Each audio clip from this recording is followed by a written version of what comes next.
Students, मैं निशा आप लोगों के लिए एक बहुत ही इम्पोर्टेंट टॉपिक लेके आई हूँ।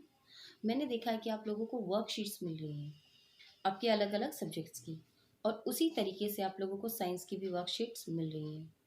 तो कुछ बच्चों को डाउट है, जो कह रहे हैं कि मैम समझ में नहीं आ रही, या फिर कंटेंट जो है वो कम दिया गया है और ज़्यादा क्वेश्चंस पूछे गए हैं। तो बेटा, इसमें घबराने वाली कोई भी बात नहीं है। आपका जो भी कंटेंट आपको वर्कशीट के अंदर दिया जाता है वो आपके जो चैप्टर्स हैं साइंस के, उन्हीं के अंदर टॉपिक्स दिए गए हैं और वहीं से आपकी वर्कशीट जो है वो बनती है। तो अगर आपको ऐसा लग रहा है कि कंटेंट आपको कम दिया गया है और क्वेश्चन ज़्यादा पूछे गए हैं, तो इट्स ओके। हम पहले अपनी बुक में से उस कंटेंट को पढ़ेंगे और उसके बाद अपनी वर्कशीट को सॉल्व करेंगे। तो मेरे पास एक वर्कशीट है, आइए उस वर्कशीट को सॉल्व करते हैं। तो जैसा कि आपको वर्कशीट दिख रही है, इसमें सबसे ऊपर आपको विद्यार्थी का नाम यानी कि अपना नाम डालना है और उसके बाद आपकी क्लास टीचर का नाम। तो आपको यहाँ स्क्रीन पे दिख रही है वर्कशीट आपकी, जहाँ पे दो बच्चे ज्ञान और जिज्ञासा आपस में बातें कर रहे हैं। ज्ञान कहता है कि दीदी देखिए, मैंने एक विलयन तैयार किया है पानी और रेत का, लेकिन कुछ टाइम के बाद जो रेत है वो नीचे बैठ जाती है, तो ऐसा क्यों हुआ। ऐसे में जिज्ञासा कहती है कि ज्ञान, इस मिश्रण को विलयन नहीं निलंबन कहते हैं। निलंबन एक ऐसा मिश्रण होता है जिसके अंदर दो अलग अलग पदार्थों को मिलाया जाता है और वो पदार्थ आपस में पूर्ण रूप से घुल नहीं पाते, यानी कि ये मिश्रण एक विषमांगी मिश्रण होता है, जबकि विलयन समांगी मिश्रण होता है। अर्थात जो भी दो पदार्थ हमने लिए हैं, मान लीजिए उदाहरण के तौर पर हम नमक और पानी ले लेते हैं, या फिर आप लोगों ने अपने घर पे नींबू पानी तो देखा ही होगा, जहाँ पे हम नमक, चीनी, नींबू और पानी का मिश्रण बनाते हैं। तो ऐसा मिश्रण जिसके अंदर आप अलग अलग पदार्थों के जो घटक हैं, जो कण हैं, उनको नहीं देख सकते, अपनी आँखों से नहीं देख पाते कि नमक कहाँ तैर रहा है, चीनी कहाँ पे है, नींबू का जो रस है वो कहाँ कहाँ फैला हुआ है। तो अपनी आँखों से देख के हम उनको अलग अलग नहीं बता सकते कि कौन सी चीज़ कहाँ फैली है। तो ऐसे पदार्थ को हम समांगी मिश्रण कहते हैं। जो समांगी मिश्रण होते हैं उनमें दो या दो से ज़्यादा पदार्थ हो सकते हैं, जिनमें से एक घटक जो होता है वो विलय होता है, यानी कि विलय ऐसा पदार्थ होता है जो मात्रा में कम हो सकता है और वो घुलता है, जबकि दूसरा होता है विलायक। विलायक जो है उसकी क्वांटिटी ज़्यादा होती है, यानी कि उसकी मात्रा अधिक होती है विलय से, और वो उस पदार्थ को यानी कि विलय को अपने अंदर घोल लेता है, और इन दोनों के मिश्रण से जो तैयार होता है वो विलयन कहलाता है। यहाँ पे हमारे पास विलय मिट्टी है और विलायक जल। इस पर ज्ञान कहता है कि क्या इसे अलग कर सकते हैं, अर्थात विलय को विलायक से क्या हम अलग कर सकते हैं। तो इस पर जिज्ञासा कहती है कि हाँ, फिल्टर पेपर या फिर महीन छेद के कागज़ या मलमल के कपड़े से, या जो बहुत ही बारीक कपड़ा होता है उससे छानकर हम इन दोनों मिश्रणों को अलग अलग कर सकते हैं। उसके बाद आपको यहाँ पे निलंबन के गुण दे रखे हैं कि निलंबन जो है एक विषमांगी मिश्रण है। इसके जो कण हैं, इनके अंदर जो कण होते हैं वो प्रकाश के मार्ग को फैला देते हैं, लेकिन ऐसा सिर्फ तब तक होता है जब तक जो विलय है उसके कण मिश्रण में तैर रहे हैं, यानी कि जब तक मिट्टी पानी के अंदर तैरती रहेगी तब तक ये कण प्रकाश के मार्ग को फैला देंगे, यानी कि प्रकाश का मार्ग हमें दिखाई देगा। अगर ये कण नीचे बैठ जाते हैं और पानी जो है वो साफ़ हो जाता है, तब हम प्रकाश के मार्ग को नहीं देख पाते। उसके बाद इसको छानने की विधि के द्वारा अलग किया जा सकता है।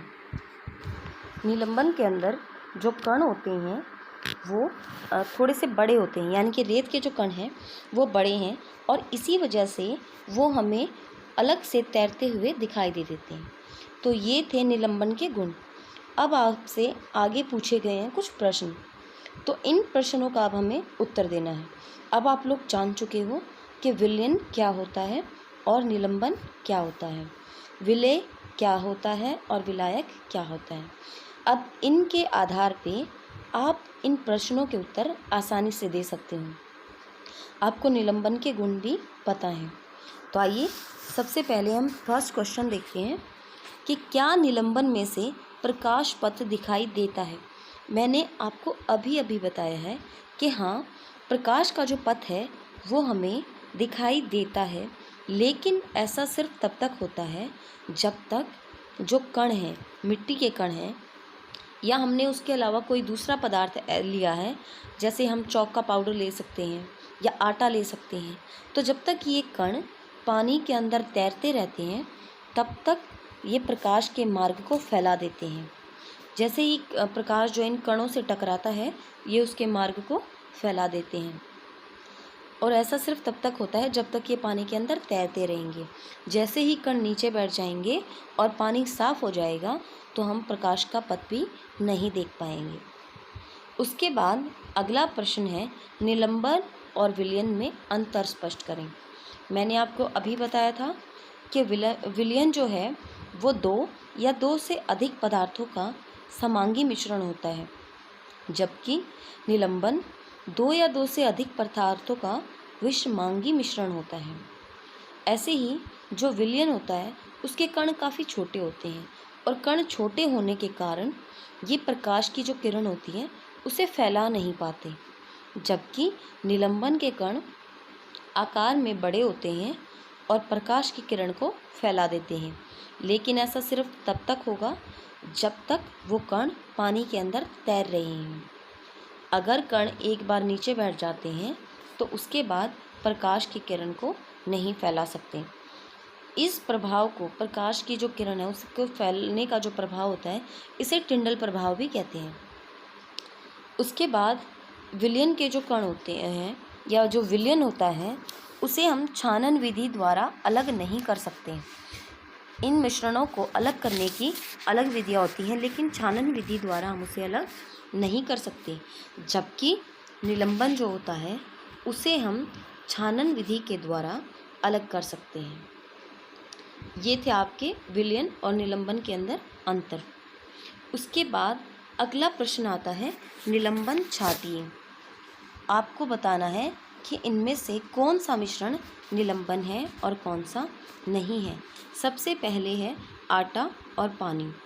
मैंने अभी अभी आपको जो बताई हैं डिटेल्स निलंबन के बारे में, उसके आधार पर सोचिए कि क्या आटा और पानी का मिश्रण जो है वो निलंबन हो सकता है।